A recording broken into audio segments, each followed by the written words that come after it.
Biblikal na pundasyon ng pagpapatong ng mga kamay. Para sa ating mga susing talata, ito ay makikita sa Hebreo chapter 6 verses 1 and 2. Kaya't iwanan natin ang mga panimulang aralin tungkol kay Kristo at magpatuloy tayo sa mga aral na para sa mga may sapat na gulang na. Tigilan na natin ang muling paglalagay ng pundasyon tungkol sa pagtalikod sa mga gawang walang kabuluhan at tungkol sa pananampalataya sa Diyos, tungkol sa iba't ibang seremonya ng paglilinis o bautismo at pagpapatong ng mga kamay, laying of hands, at tungkol sa muling pagkabuhay ng mga patay o resurrection of the dead, at sa hatol na walang hanggan, eternal judgment. Ang may akda na sumulat sa aklat ng mga Hebreo, pinaniniwalaan si Pablo, ay umaasam na mag-aral na sila ng mga malalalim na pagtuturo at hindi puro pambatang katuruan o elementary teaching na nabanggit ni Paul. Para sa kanya, ang mga elementary teachings ay yung pananampalataya sa Diyos, tungkol sa iba't ibang seremonya ng paglilinis o bautismo, at pagpapatong ng mga kamay, laying of hands, at tungkol sa muling pagkabuhay ng mga patay, resurrection of the dead, at sa hatol na walang hanggan, eternal judgment. Pero nakakalungkot po, dahil maraming Kristiyano ngayon na paulit-ulit na pinag-aaralan ang mga elementary teaching na ito, pero hindi naging matured sa pananampalataya. At kung minsan pa nga, mas umiiral pa nga ang mga pagtuturong kanilang ginagawa sa mga bylaws ng kanilang simbahan at iba't iba pang panuntunan na itinatakda ng mga church elders, ng church pastor, na pinagmumula ng debate at pagkakampi-kampi. Pero yung mga elementary teaching na binabanggit ni Paul ay hindi masyadong naituturo. Kaya ang nangyayari, hindi matibay ang kanilang pananampalataya at hindi lumalago. Layunin natin na balikan at pag-aralan at himay-himayin ang mga elementary teaching na ito na binabanggit ni Pablo. At sa panibagong seryong ito tungkol sa mga saligang doktrina, sisimulan natin sa isang gawain na madalas nakikita, ngunit bihirang maituro, ang pagpapatong ng mga kamay. Ayon sa Hebrew chapter 6 verse 2, ito ay hindi maliit o optional na bahagi ng buhay Kristiyano. Ito ay saligang aral, kasama ng mga turo tungkol sa pagsisisi, pananampalataya, pagkabuhay at walang hanggang kahatulan. Binabanggit din ang pagpapatong ng mga kamay. Bakit? Sapagkat ang gawaing ito, gaano man kasimple sa panlabas, ay nagdadala ng malalim na kahulugang espiritual, mayaman sa kasaysayang biblikal, at makapangyarihang aplikasyon. Ngayong araw, ating susuriin ang biblikal na pundasyon ng gawaing ito, ang espiritual na kahulugan nito, at ang gamit nito sa ating paglakad kasama si Kristo. Mula sa mga handog sa lumang tipan hanggang sa ministeryo sa bagong tipan, ang pagpapatong ng kamay ay kumakatawan sa pakikibahagi, pagpapala, at paglilipat ng kapangyarihan o leadership. Pinagmulan sa lumang tipan. pagkilala at pagtubos.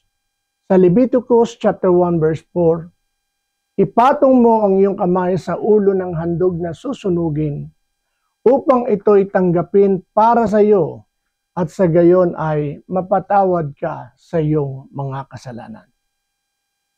Sa sistemang sakripisyal ng lumang tipan, ang pagpapatong ng kamay sa hayop ay hindi simpleng pagkilos lamang. Isa itong pagkilala. Inililipat ng sumasamba ang kanyang kasalanan sa hayop. Isa rin itong simbolo ng pagsuko bilang pagtanggap na kailangan ng kahalili para sa kapatawaran. Mamamatay ang hayop bilang kapalit ng makasalanang nag-aalay. Itinuro ng simbolikong gawain ito sa mga Israelita na ang kapatawaran ay nangangailangan ng kahalili at tumutukoy ito sa dakilang handog na darating, si Hesukristo, ang kordero ng Diyos. Bilang mga mananampalataya, kinikilala natin na siya ang kumuha ng ating kasalanan at sa pamamagitan niya tayo ay napagkasundo sa Diyos. Pagpapatong ng kamay sa mga pagbabasbas ng mga patriarka. Bago pa man itatag ang kautosang Levitiko, na makikita na natin ang pagpapatong ng mga kamay bilang paraan ng pagpapala. Sa Genesis chapter 48 verse 14, ipinatong ni Jacob ang kanyang mga kamay sa ulo ni na Ephraim at Manase, mga anak ni Jose, upang bigkasin ang propetikong pagpapala.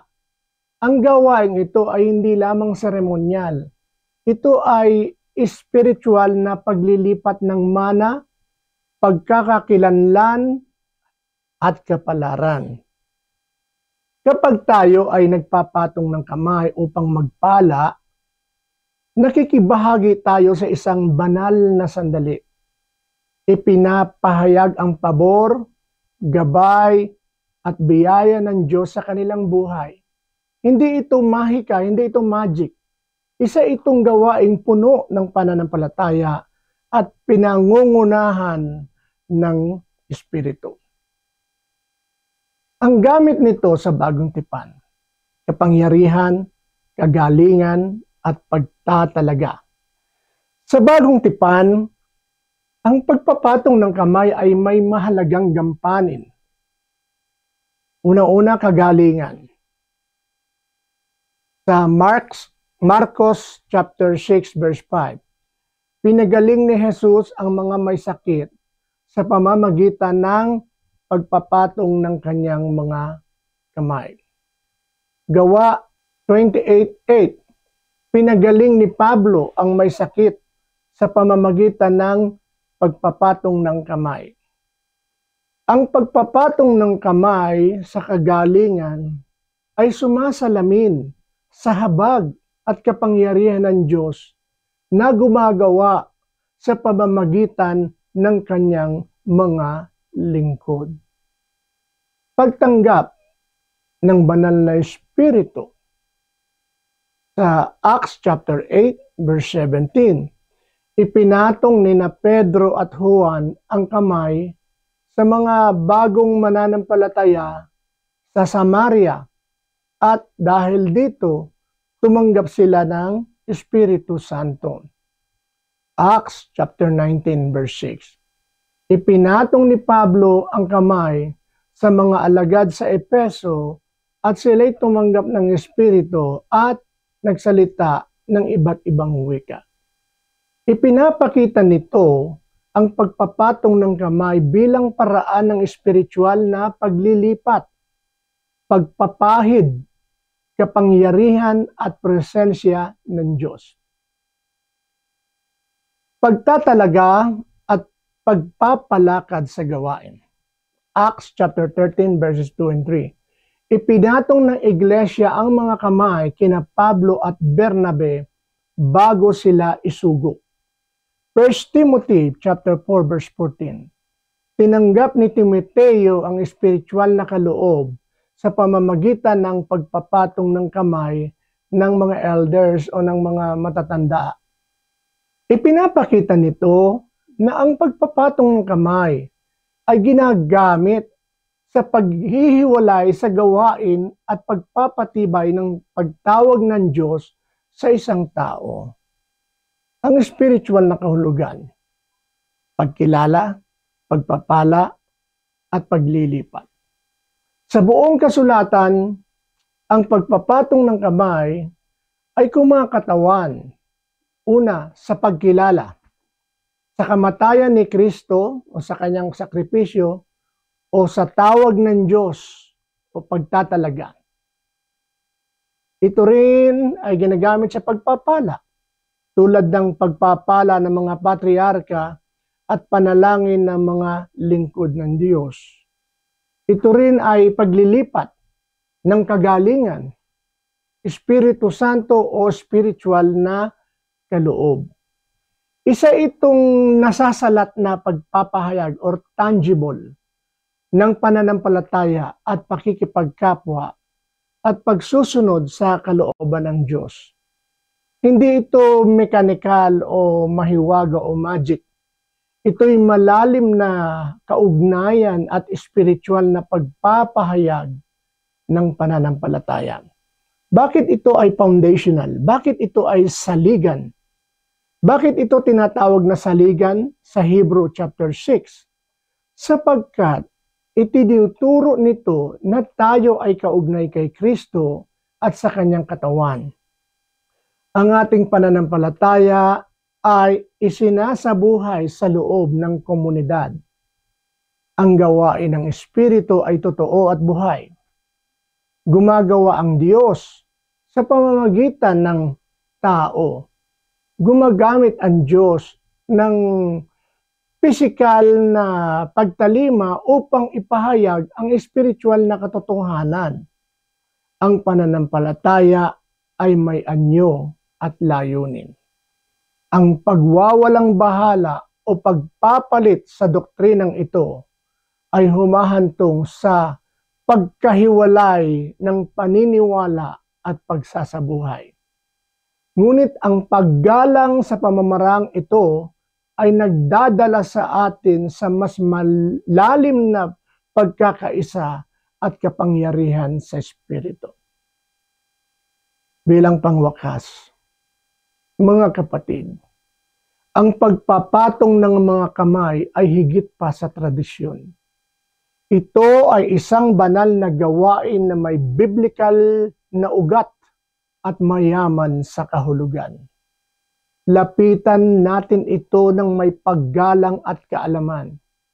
Maging ito man ay para sa pagpapala, sa kagalingan, pagtatalaga, o pananalangin.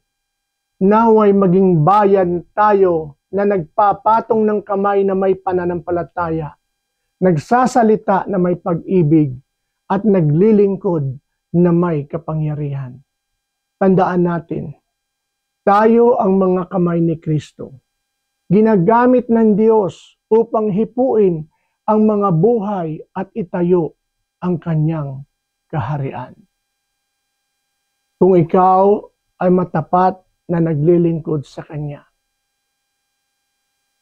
ikaw ay maaaring gamitin bilang channel of blessing or channel of healing para sa isang tao na may karamdaman.